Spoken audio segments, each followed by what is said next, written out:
Alright, ladies and gentlemen, I'm here on the show, and sorry I didn't upload last night, yesterday, with the baseball game and Smackdown. My internet TV was out yesterday. I finally got it back here today, so here review Smackdown from last night, go over the results. So I'm just gonna read them off to you, ladies and gentlemen. Like the top highlights from last night. Pretty solid show from what it sounds like. The Go Home show, you know, it advertised Cody Rhodes and Sosa Cola in a face-off. You had a tag team championship match between DIY and the Bloodline. A women's tag team championship match with Jade and Bianca against, I think, Alba Fire and Isla Dawn. And then the homecoming for Logan Paul, you know, in Cleveland this week. He had some controversy on Thursday. You know, with talking about the Olympics, that he called, you can look at that yourself, because I don't know how to explain it. But yeah, the top highlights, I guess I'll start off with Cody Rhodes and Sosa Cola, their face-off. I'll review SummerSlam tonight as well, when that goes off the airways. And I'll recap the two baseball games I was supposed to do last night in the same video, so I can just save extra video. But fans, they immediately started chanting, "We want Roman," before Solo had a chance to even just open his mouth. They chanted, "We want Roman, we want Roman, we want Roman." And after he told them to acknowledge him, he said, "Acknowledge me." The fans chanted, "Solo sucks." And the fans were very much like Cody Rhodes, which they always are. Especially when he fired up and reminded Solo that he was the undisputed WWE champion. And as Solo, he was battling those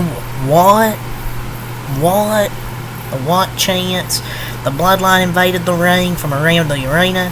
Solo then challenged Cody Rhodes, which SummerSlam tonight, to a Bloodline rules match.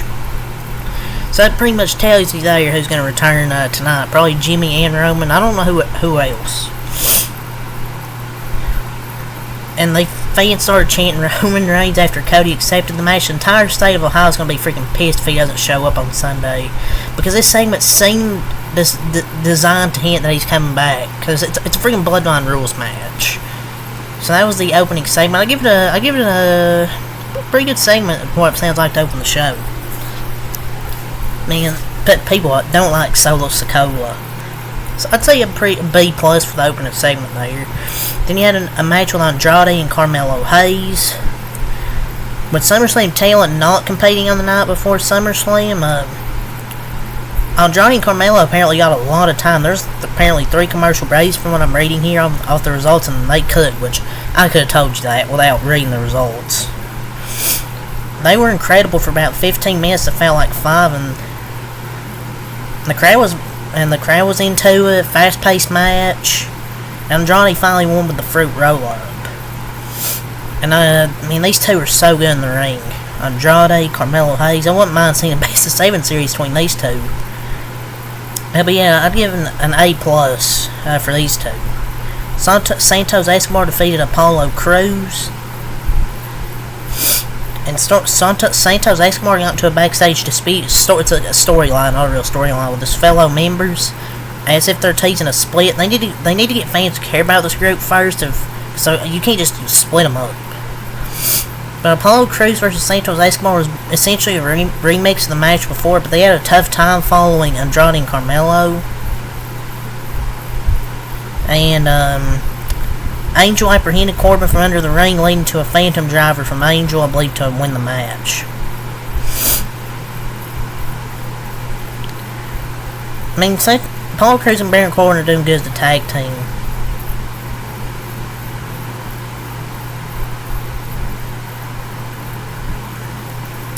Next we had Logan Paul. His Cleveland homecoming. So I don't know if I wouldn't even call him a heel at this point. I would just say people just legit don't like him. He's not just a heel that you're supposed to hate. It's just that he does so many things, like, outside of wrestling, that you don't like. Like, he's a scammer, you know, yeah. But one of the best I guess one of the best heels in the business, if we want to say that. He was booed. So much you'd think he was a division rival. He was greeted by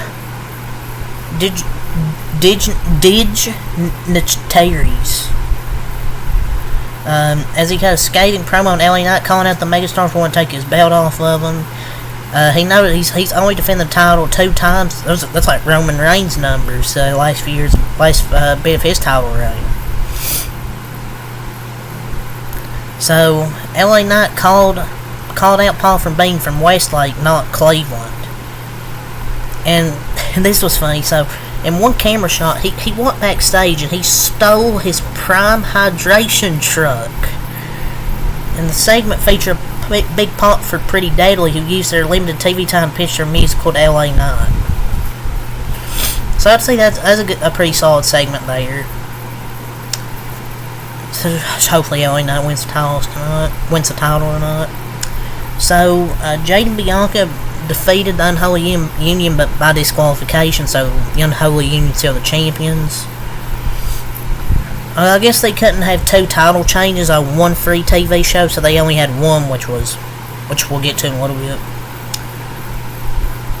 Yeah, the crowd went crazy for Jade and Bianca prior to the commercial break, obviously. So we ended a DQ. I mean, sounds like an okay match.